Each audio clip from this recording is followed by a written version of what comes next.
Story number 1. This story is about Raman the horse trainer. An Arab brought a shipload of horses from Persia. Many in the court of King Krishnadev Rai bought the horses from the Arab. Raman maintained that Vijayanagara's horses were superior to the horses from Arabia. The ministers who bought the Arabian horses challenged Raman to prove this point in a horse race. The courtiers put in much effort to train their horses. They fed the horses well to make sure they were strong and sturdy. On the day of the race, all the courtiers brought their well-fed horses to a field. They had employed well-trained jockeys to ride the horses. Raman brought his horse, which looked lean and thin.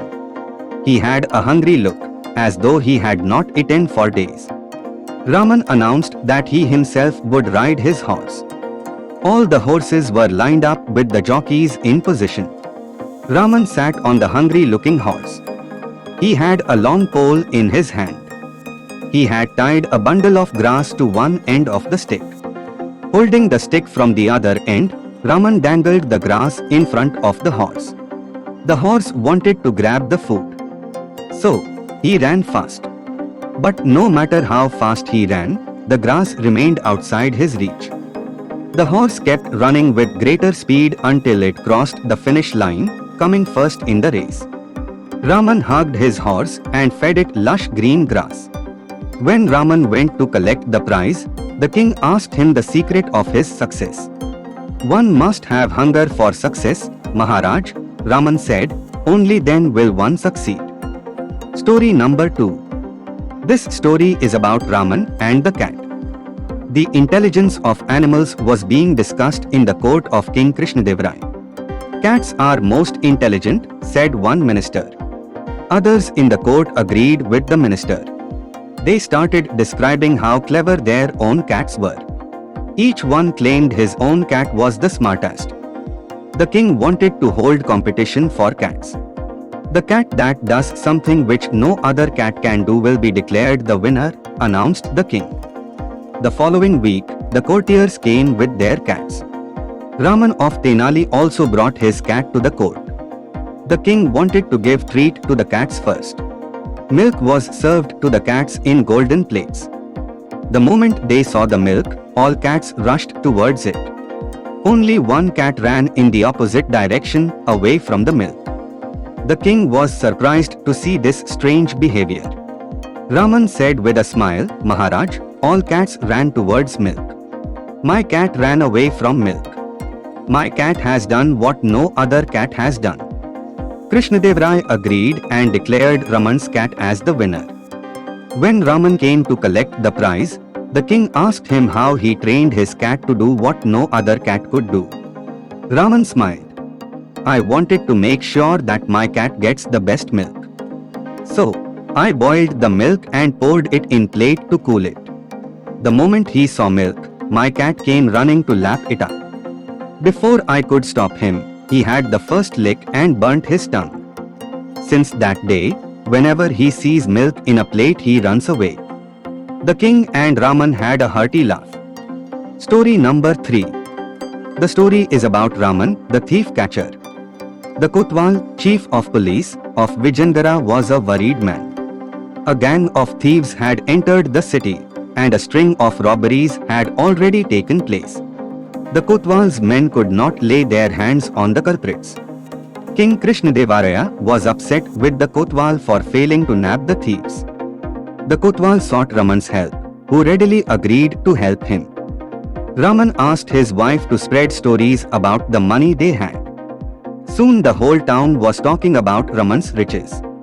The robbers heard this too. "Let us keep a watch on this man Raman," said their chief. One of them took up a job at the Ramans as a house help so that he could spy on them. Raman at once knew that this man was a crook. But he pretended not to know. That night, he spoke to his wife about the riches they had collected. "We have to keep it safe from these robbers," said his wife. "We will drop the box of money into our well. It'll be safe there under the water," said Raman. Raman and his wife dragged a big wooden box with a huge lock. Making sure that they were being watched by the house help, Raman and his wife lifted the box and dropped it into the well. That robber who was spying on the Ramans ran to his friends and announced, "I know where Raman has hidden his riches." What he did not know was that Raman had filled the box with bricks and stones. The following night, the robbers went to Raman's house. Their accomplice led them to the backyard where the Ramans had grown many trees. The well was at the corner. "That's where Raman hid the box," said the accomplice, pointing the well. "How do we lift the box?" asked the leader.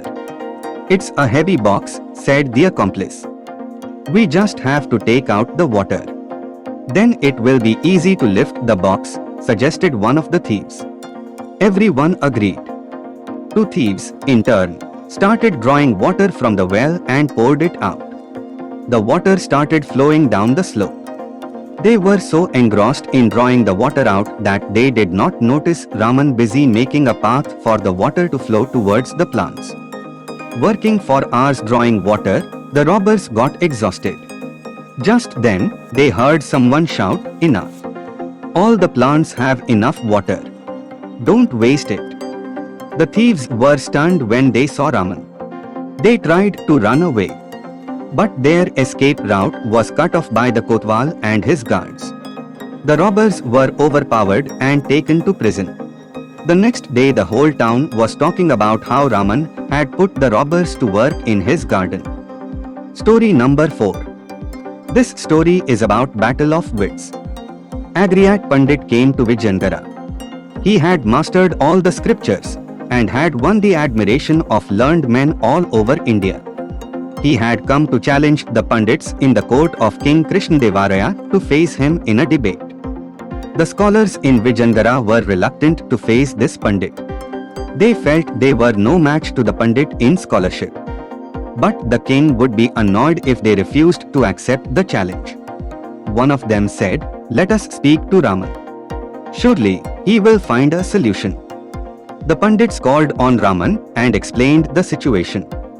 Raman assured them that he could take on the challenger. "For one day, you must accept me as the chief Pandit," he said.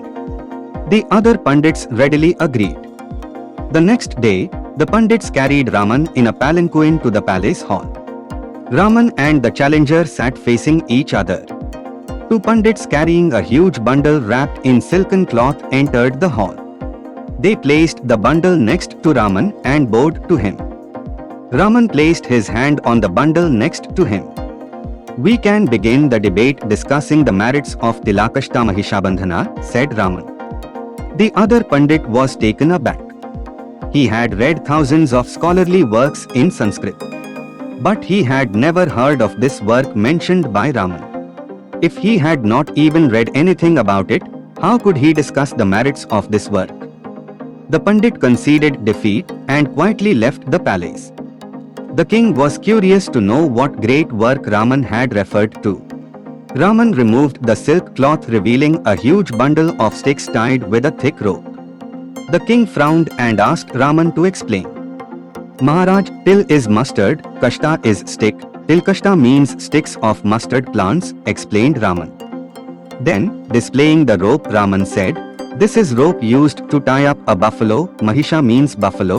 Bandhana means the rope used for tying. So, this is Tilakashta Mahishabandhana." The king burst out laughing. The poor Pandit had gotten scared when he heard such a complicated name.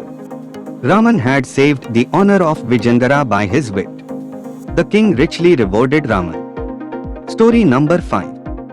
This story is about face-saving formula. Krishnadevaraya, the king of Vijayanagara, had ordered Tenali Raman to not show his face. Raman was waiting for an opportunity to win over the king. One morning, Raman was surprised to see a tall, fat man being carried on a chair by 4 short and stout men. The procession was heading to the palace. This must be the Pahalwan from the north, thought Raman, who had heard people talking about a strong man from the north. The Pahalwan from the north called on King Krishnadevaraya. "I am going around the world to see if I can meet a man stronger than me. I challenge the Pahalwans of Vijayanagara to wrestle with me." The king fixed a day for the event and asked his Pahalwans to get ready to face the challenger from the north. The Pahalwans took one look at the man and their hearts sunk. He is so huge. I don't think any one of us can grapple with him, said one Pahalwan. In his hands, we will be like chickens, said another. The minister informed the king that the local Pahalwans were reluctant to take up the challenge thrown at them by the man from the north. Is there no one who can save the honor of Vijayanagara? Exclaimed the king. One man was ready to save the honor of Vijayanagara. That was Raman. But the king had ordered him not to show his face. You can still help the king, said Raman's wife. The next day, King Krishnadeva was surprised to see a visitor whose face was covered with a black pot. Who are you? What's this nonsense? Shouted the king in anger. The man replied, Maharaj, it is me, Raman. Had I not warned you to not show your face again? Yelled the king. Maharaj, I am not showing my face to you. I have covered it. The king couldn't help but laugh. All right, what brought you to the court? The king asked. I want to take on this Pahalwan from the north, Maharaj, said Raman. The king was delighted to hear this. He ordered all the Pahalwans of the kingdom to report to Raman. On the following day, the Pahalwans of Vijayanagara carried Raman on a chair to the arena where the Pahalwan from the north was waiting. On his arrival, the king signaled that the contest could begin. Tenali Raman stepped forward. Maharaj, I challenge my opponent to do with eyes open what I can do with my eyes closed, said Raman. The Pahalwan from the north thought that it was child's play to do anything with eyes open that an opponent could do with his eyes closed. He nodded his head. A chair was brought for Raman where he sat. He closed his eyes and signaled his assistant. The assistant brought a bucket full of sand and splashed it on Raman's face. Then Raman wiped his face with a towel and opened his eyes. He bowed to the Pahalwan from the north and said, Your turn. The challenger was shell-shocked. An attendant brought another bucket full of sand and took position. The Pahalwan trembled at the thought of all the sand that would get into his eyes if he were to keep his eyes open when the sand was thrown at his face. The very thought scared him. I concede defeat, Maharaj, he said meekly and bowed to Raman. The king gave Raman a handsome reward. The assembled people waved their hands and clapped. The Pahalwans of Vijayanagara hoisted Raman on their shoulders and carried him in a procession to his house. Story number 6. This story is about Tenali Raman and the weightlifter. Tenali Raman and his wife were on their way to Hampi, the capital of Vijayanagara. On the way, they passed through a village at the foot of a hill. The villagers had gathered in front of the village temple. Raman's wife became curious and dragged her husband to the spot. Husband and wife pushed through the crowd to appear in the front row. A bodybuilder was exhibiting his strength. He was seen carrying a huge gunny bag on his left shoulder and twirling his mustache with his right hand. He is carrying a bag of 500 quintals of rice, said the man standing next to Raman. This is nothing. I can carry 1,000 times more weight, said Raman in a loud voice. Startled by this announcement, the bodybuilder dropped the bag he was carrying. Everybody looked at Raman wondering whether a new champion had arrived. Enjoying the attention, Raman addressed the crowd. Why, I can carry that hill on my bare shoulder, he said, pointing out the hill nearby. The villagers gaped at him. Raman's wife appeared tense. She had a suspicion that her husband had opened his mouth too wide. Meanwhile, the bodybuilder had recovered his wit. He laughed out aloud and said, Is that so? Let's see you do it. The villagers were now excited. They had seen only Hanumanji carrying the Sanjeevani mountain, and that too in pictures. Now here was a man who claimed he could repeat the feat. I said I can do it. Did I say I will do it now? Asked Raman.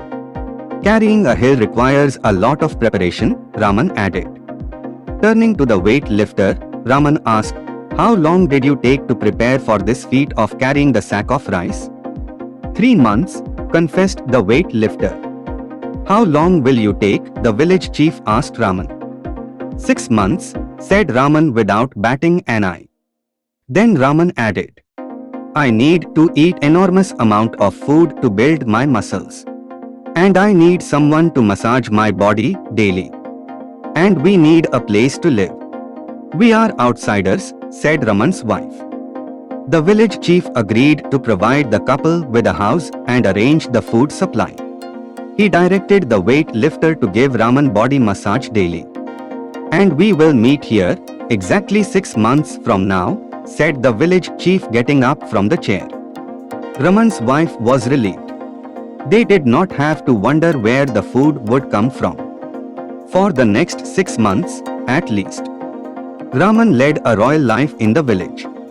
Villagers supplied pots of milk, honey and curd.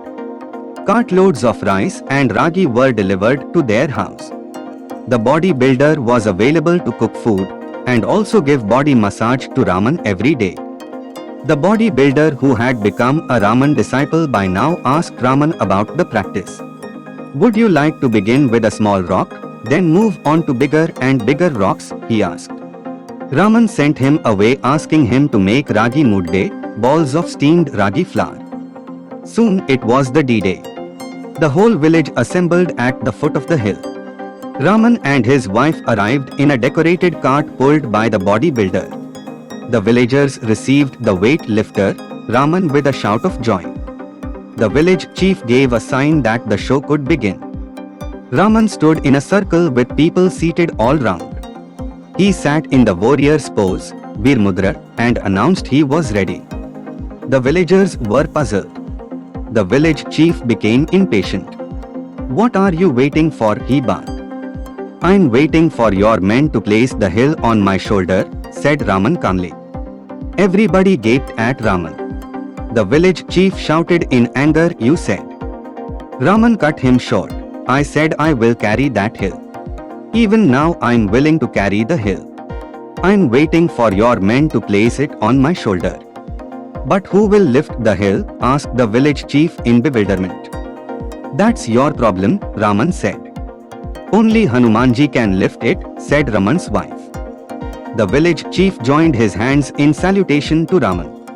"A man of your strength and determination should carry not a lowly hill, but Mount Kailas." The villagers started laughing. When they got back home, Raman asked his wife to pack. "We are leaving this village," he said. Story number 7. This story is about Raman's cure for hunchback. Raman, who was to be executed by the guards, had outwitted them and managed to survive. The guards took him back to the king for further instructions. King Krishna Devaraya was annoyed to see Raman again. "He seems to be too clever. Do one thing," said the king to the guards. "Bury him neck deep in the soil so that he cannot move. Then have him crushed by an elephant." The guards took Raman to the outskirts of the city. One of them kept a watch on Raman as the other dug a deep trench. They pushed Raman into the ditch and filled it tight with soil. Raman was thus pinned to the ground. Only his head was visible above the ground. "Now you can pray to Kali Ma. We will go and get the elephant," said the guards, and they left. They had no fear of Raman running away as he was buried neck deep. But Raman was not worried. "Help will come soon," he said to himself. Soon help did arrive. A washerman came that way, carrying on his back a bundle of washed and pressed clothes. He had a hunchback. With the back bent, he could see the ground effortlessly. He was startled to see a head on the ground. Amazing! This man has only head, no trunk and no limbs. Getting curious, he went near Raman. "Hi," said Raman in greeting. The washerman was startled to hear sound coming from the head without a trunk or limbs. Scared, he stepped back. "No doubt you are surprised to see me like this," Raman said. "Don't be scared. I'm also a washerman like you. But what are you doing? Asked the washerman. My wife was nagging me for not doing anything about my hunchback, said Raman. What? You too have hunchback? Asked the washerman in surprise. With the load I carried in my childhood, my back became bent like a bow, Raman said. Then a kind man said I could easily straighten my back if I stand buried neck deep, like this for 12 hours. Does it really work? Asked the washerman eagerly. He was also looking for a remedy for his hunchback. He said it worked for him. The remedy was suggested to him by a wandering fakir, said Raman. Has it worked for you? Asked the washerman doubtfully. I have been buried this way for more than 12 hours. My wife will be here any moment to pull me up. She seems to be delayed, said Raman. It's getting late for me. I have to deliver these clothes to the palace, said the washerman. But I'm eager to see whether the treatment has worked for you. You have to wait until my wife turns up to pull me up, said Raman. Why wait for her? I will pull you up, said the washerman, dropping the bundle he was carrying. The washerman loosened the earth around Raman and pulled him up. Raman sprang up, standing straight like an arrow. Wow, my hunchback is gone. Raman hugged the washerman. The washerman was impressed. He told Raman that he was tempted to try the remedy. Go ahead, do it, said Raman.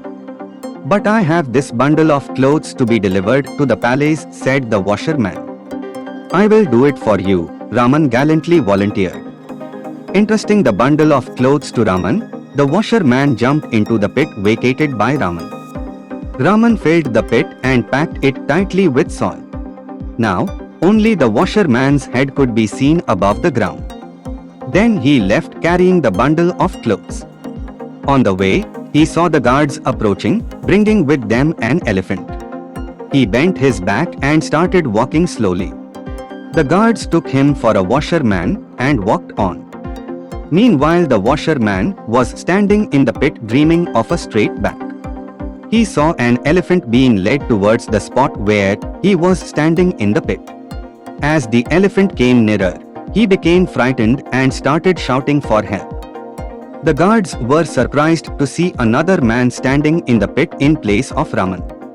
On closer examination, they realized that the man now standing in the pit was the washerman.